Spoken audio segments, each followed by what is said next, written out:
Vamos falar agora do arroz. Olha só, no mês de julho, a commodity teve recorde na exportação.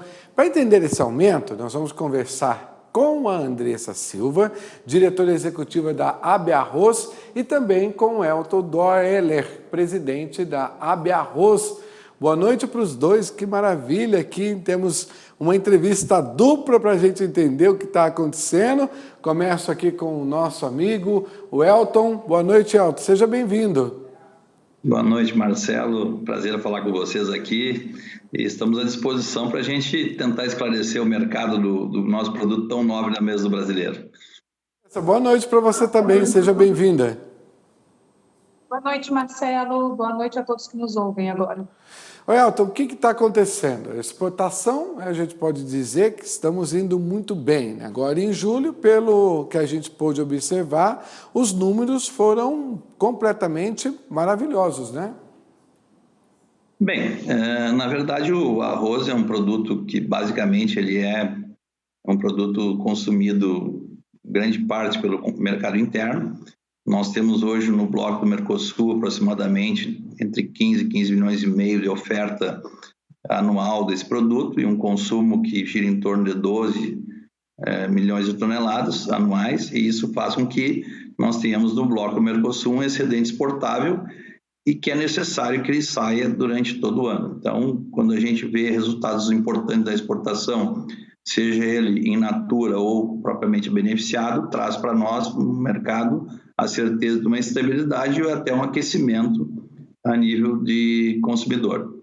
Então, nós estamos enxergando o mercado apontando para a estabilidade, talvez com uma pequena alta nos próximos 6 meses, aí, mas nada que aumente os níveis de inflação no país, que é, sem dúvida nenhuma, com a redução dos combustíveis, um importante indicador de redução, e no arroz não é diferente, porque é um produto sensível aos custos que nós estamos enfrentando.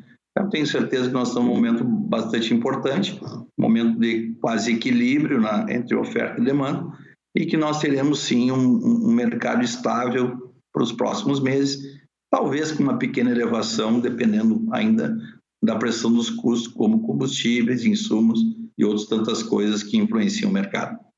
Andressa, é justamente sobre esse assunto que eu quero entrar com você, né? Esses aumentos dos custos aí para o produtor, nesses últimos meses aí, como é que vocês conseguiram trabalhar isso de uma forma em que, em termos de exportação, a gente está indo bem, mas o produtor também tem que ficar atento nos números, né? Fazer bem as contas aí para não ter muito problema, né? Perdão, Marcelo, não consegui ouvir bem. Você pode repetir a pergunta? Claro, o som está vindo muito baixo. Vou repetir para você. Ele estava dizendo sobre essa questão, principalmente do aumento aí dos insumos, né, os custos de produção, que de uma certa forma aumentaram aí para o produtor nos últimos meses. A gente teve problema com combustível, tantas outras situações aí também, né? A pergunta é, como é que os produtores lidaram com isso nos últimos meses, mesmo frente aí diante um bom volume de exportação? Bom, os custos que os produtores incorreram ao longo desses meses são muito semelhantes aos custos que a indústria também incorreu. A indústria também teve custos com embalagem, com energia, com combustível, e o nosso papel é fazer esse alimento chegar na mesa do consumidor sem onerar muito o consumidor, porque nós entendemos que é um produto básico da alimentação brasileira. Por outro lado, a conjuntura favoreceu muito a exportação do arroz, especialmente por conta do câmbio.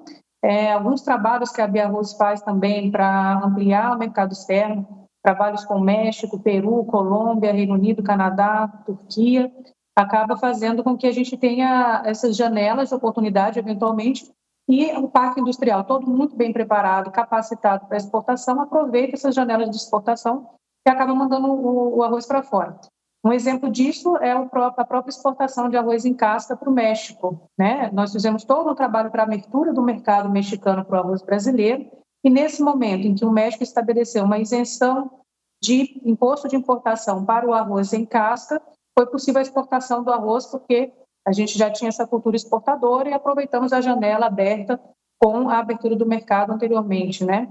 Então, a mesma coisa a gente tem feito com outros mercados, e um outro exemplo também que podemos citar foi durante a pandemia em 2020. que a gente passou de uma média de 1 milhão de toneladas de exportação ano para 1.800.000 toneladas, ou seja, a gente quase dobrou nossa exportação, que demonstrou a nossa capacidade exportadora diante da oportunidade que surgiu. Então, o cenário que a gente está vendo hoje é muito um cenário de conjuntura favorável, que a indústria está preparada para atender e os produtores também.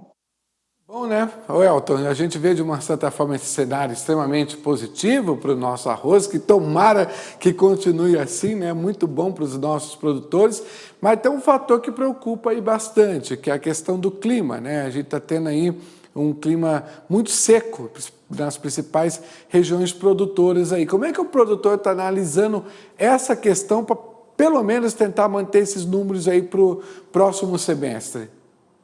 Bem, o Rio Grande do Sul, que é o estado principal produtor, junto com Santa Catarina, que responde por praticamente 80% da produção nacional, estão recebendo volumes de chuva bastante significativos e que fazem com que as reservas hídricas dessas regiões fiquem muito elevadas, né? Então, na verdade, hoje nós tivemos uma seca no ano passado e que hoje já foi recomposta os nossos reservatórios a partir desse ano 2022.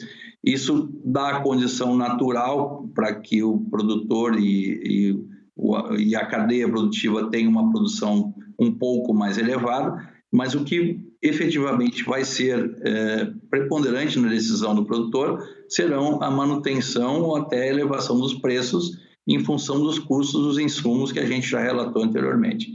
Então, ainda nós estamos num processo de amadurecimento dessa decisão, que a gente acredita que, embora tenhamos reservas hídricas superiores ao ano passado, em relação aos preços, os preços são no mínimo 20% menores que foram em 2021, então isso tenderão a ter talvez uma pequena redução na quantidade plantada.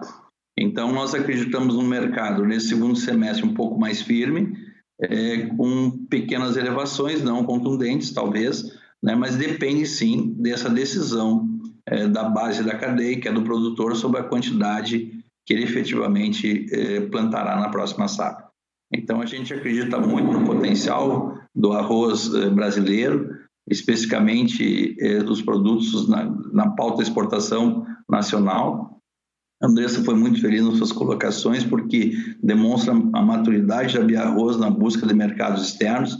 A gente sempre fala que o arroz brasileiro ele é um produto de altíssima qualidade, porque tem uma cadeia já madura, tanto produtor, indústrias, produtores de sementes, fertilizantes e toda a cadeia ligada ao agronegócio do arroz é muito eficiente e consegue sim ter competitividade para exportar para os mais diversos países do mundo.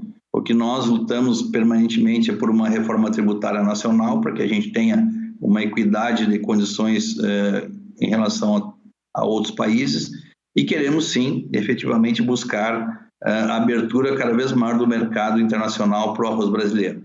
Nós temos a convicção de que, tendo oportunidades iguais, o arroz brasileiro estará na pauta de exportações do mundo inteiro e na mesa dos brasileiros a um preço bastante acessível, porque, sem dúvida nenhuma, é a base da alimentação do nosso país.